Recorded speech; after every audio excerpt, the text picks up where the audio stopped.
Assalamualaikum warahmatullahi wabarakatuh. Izinkan saya untuk memperkenalkan diri. Nama saya Sasa Dwi Malia dengan NIM 142220172 dari kelas EAE Sistem Teknologi Informasi Akuntansi UPN Veteran Yogyakarta tahun 2023. Analisis yang saya lakukan pada penelitian kali ini adalah analisis cybercrime di bidang perbankan. Kemudian izinkan saya untuk masuk ke pembahasan. Yang pertama yaitu apa sih itu cybercrime? Nah, cybercrime ini merujuk pada kejahatan yang dilakukan di media internet ataupun melalui dunia maya atau cyberspace yang kemudian dengan kemampuan segelintir orang yang memiliki niat yang tidak baik memanfaatkan media sosial sebagai kejahatan dengan akibat yang mengerikan bagi kepuasan pelanggan, kemudian pada reputasi perusahaan, kemudian pertumbuhan ekonomi perusahaan juga mengalami kemunduran. Orang-orang yang memiliki kemampuan untuk melakukan cyber fraud ataupun cybercrime ini memiliki niat yang buruk terhadap nasabah ataupun terhadap para pelanggan, sehingga terjadi kerugian, yaitu kerugian finansial dan juga kerugian secara kepercayaan kepada perusahaan tersebut. Kemudian yang selanjutnya, jenis kerugian tambahan itu mencakup kerugian langsung akibat tindakan penipuan, kerugian pelanggan dan juga pemangku kepentingan, dan kerugian tidak langsung akibat kehilangan kepercayaan terhadap infrastruktur digital. Jadi di sini tidak hanya kerugian secara finansial, juga kerugian terhadap kepercayaan kita juga hilang karena terjadinya cybercrime tersebut.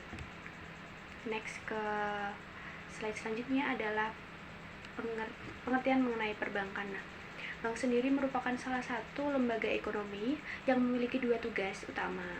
Tugas utamanya itu yaitu mengumpulkan dana dari masyarakat dalam bentuk simpanan dan kemudian memberikan dana tersebut kepada masyarakat untuk meningkatkan kualitas hidup mereka dengan kredit atau dengan pinjaman lain.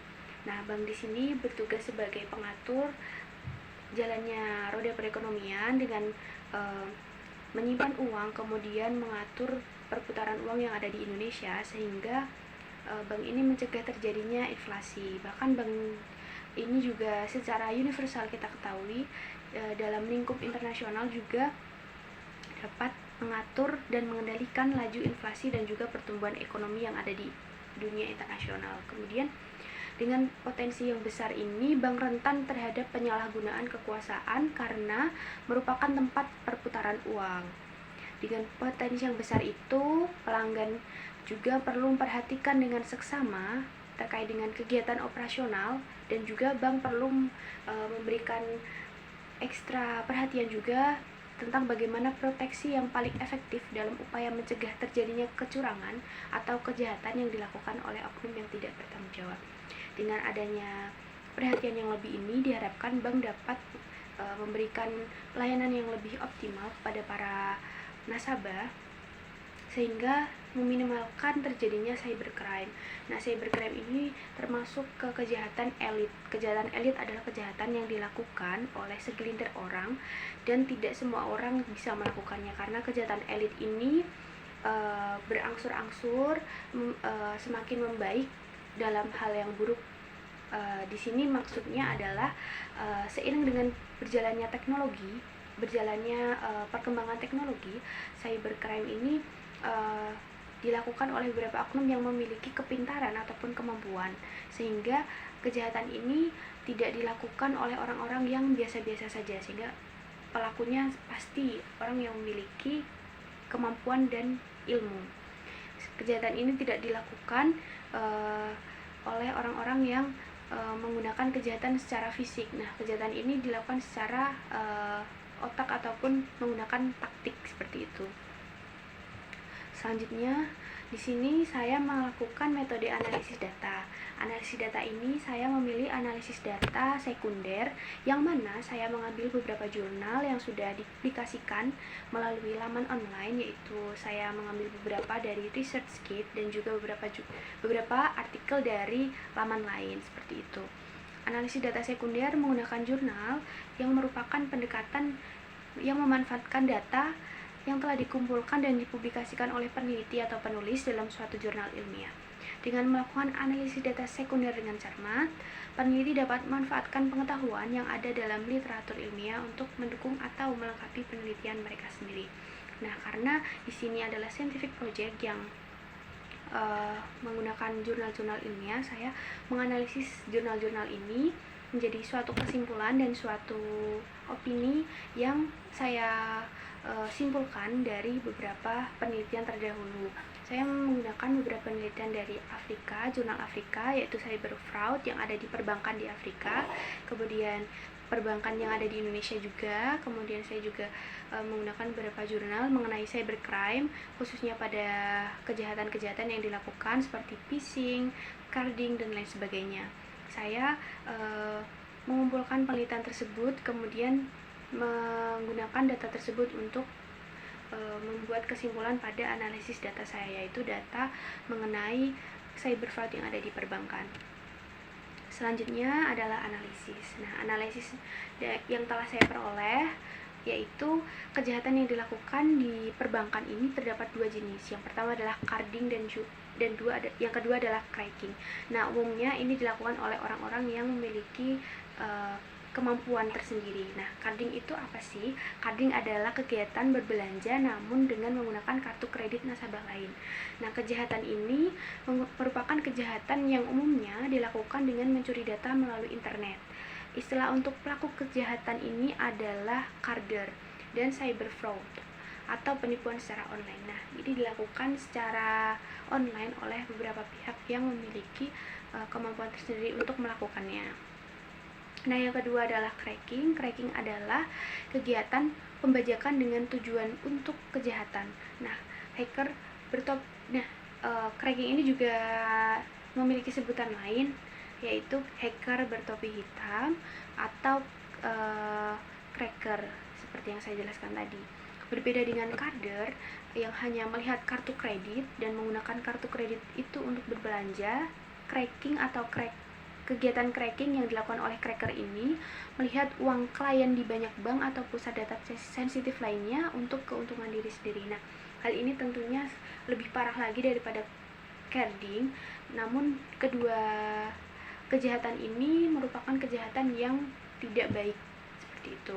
Kejahatan yang merugikan pelanggan sehingga membuat kepercayaan pelanggan terhadap bank, kepercayaan nasabah terhadap bank menjadi minim dan menjadi menurun, sehingga mungkin beberapa nasabah menjadi mempertimbangkan kembali untuk menabung di bank yang telah mendapatkan track record kegiatan carding ataupun cracking, meskipun yang melakukan adalah pihak eksternal dari bank tersebut.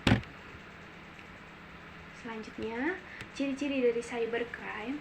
Nah, ciri-ciri dari kejahatan cybercrime dapat dikenali melalui beberapa tanda yang menunjukkan aktivitas kriminal di dunia maya.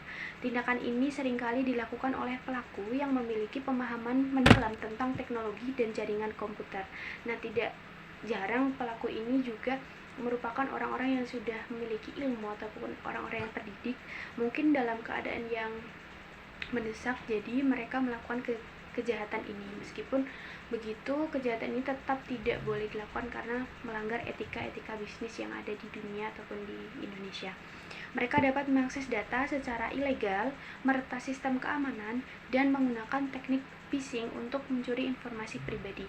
Salah satu ciri mencolok dari kegiatan ini adalah kemampuan untuk menyusup ke dalam infrastruktur digital dengan menggunakan modus seperti malware, ransomware, atau serangan di DOS. Nah, orang-orang yang memiliki teknik phishing ini juga memiliki kemampuan untuk menyebarkan ataupun mempengaruhi orang-orang yang mudah terpengaruh oleh ajakan-ajakan ataupun tawaran, sehingga orang-orang mungkin memiliki link yang entah bersumber dari mana, mereka mengklik link tersebut dan terjadilah phishing. Nah, saya sendiri sempat mengalami kejadian phishing ini pada saat itu saya sedang meng-scroll suatu situs, yaitu Twitter yang sekarang namanya adalah X. Saya sedang mencari beberapa penawaran dari para penjual yang ada di Twitter, namun ada tawaran ada dana kaget. Nah, ketika itu saya mengklik link tersebut dan kemudian uang yang ada di akun Dana saya itu tersedot semua habis seperti itu. Nah, ini sering kali terjadi dan beberapa nasabah ataupun beberapa masyarakat belum aware ataupun belum paham mengenai kejadian ataupun kegiatan yang dilakukan oleh orang-orang yang tidak bertanggung jawab ini, sehingga perlu diadakannya sosialisasi ataupun pengenalan terkait dengan phishing ini sendiri. Yang selanjutnya adalah solusi. Nah, upaya apa sih yang bisa kita lakukan untuk mengatasi penipuan elektronik ini?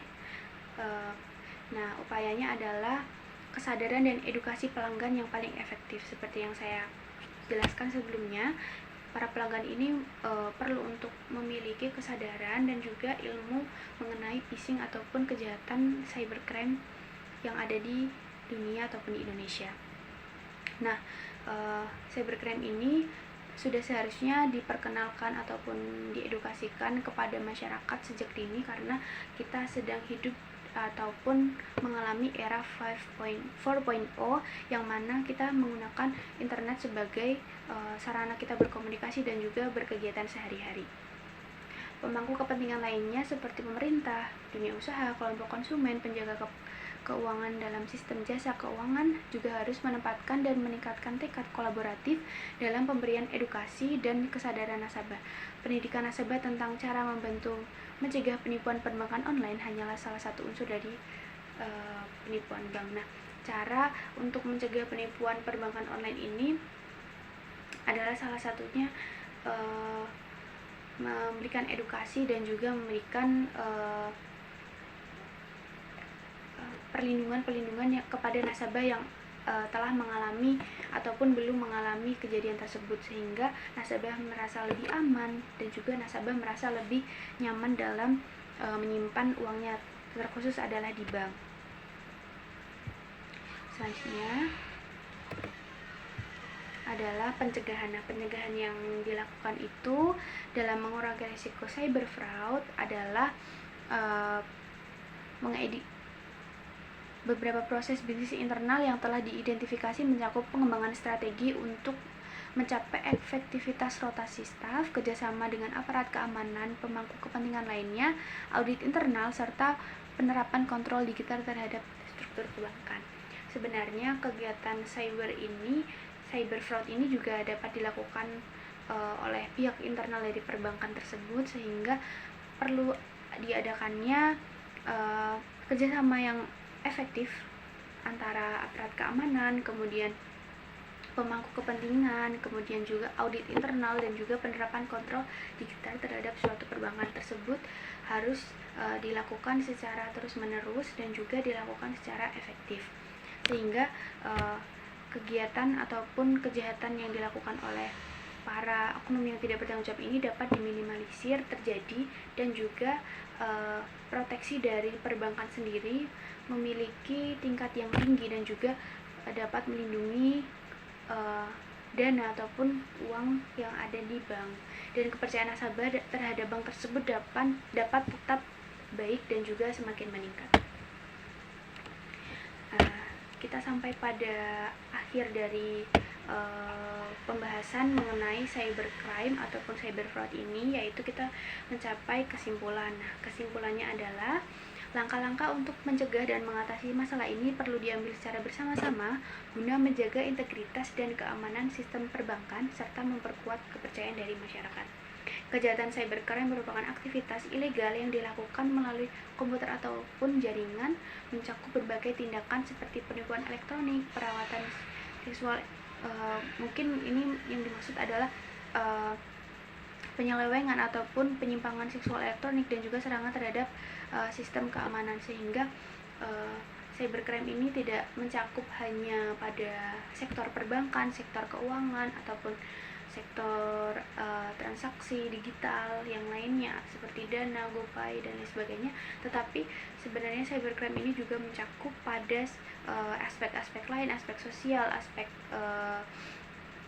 aspek-aspek lain yang sensitif seperti itu. Nah, dengan adanya perlindungan ataupun proteksi, kemudian adanya edukasi kepada pelanggan, kemudian juga dengan adanya pencegahan yang telah saya katakan, setelah saya jelaskan sebelumnya, dapat meminimalisir adanya cybercrime ataupun cyber fraud. Kemudian para pelanggan juga dapat mencari tahu melalui internet, mencari tahu melalui berbagai sumber lainnya, sehingga pengetahuan mengenai cybercrime ataupun cyber fraud ini dapat meningkat dalam upaya untuk mencegah kita dalam terjebak oleh cara-cara para penjahat ini dalam mengambil keuntungan yang mungkin akan merugikan kita secara finansial ataupun secara dalam aspek lainnya. Nah, mungkin cukup sekian yang dapat saya sampaikan terkait dengan cybercrime ataupun cyber fraud. Kejahatan ini harus kita sadari bahwa kita hidup di era 4.0, sehingga kita perlu memproteksi diri kita dari kejahatan-kejahatan yang ada di internet seperti itu. Mungkin cukup sekian dari saya. Apabila terdapat kekurangan, saya mohon maaf. Semoga hal yang saya sampaikan ini dapat menjadi ilmu yang bermanfaat bagi kita semua. Cukup sekian dari saya, kurang lebihnya mohon maaf. Wabillahi taufiq wal hidayah. Wassalamualaikum warahmatullahi wabarakatuh.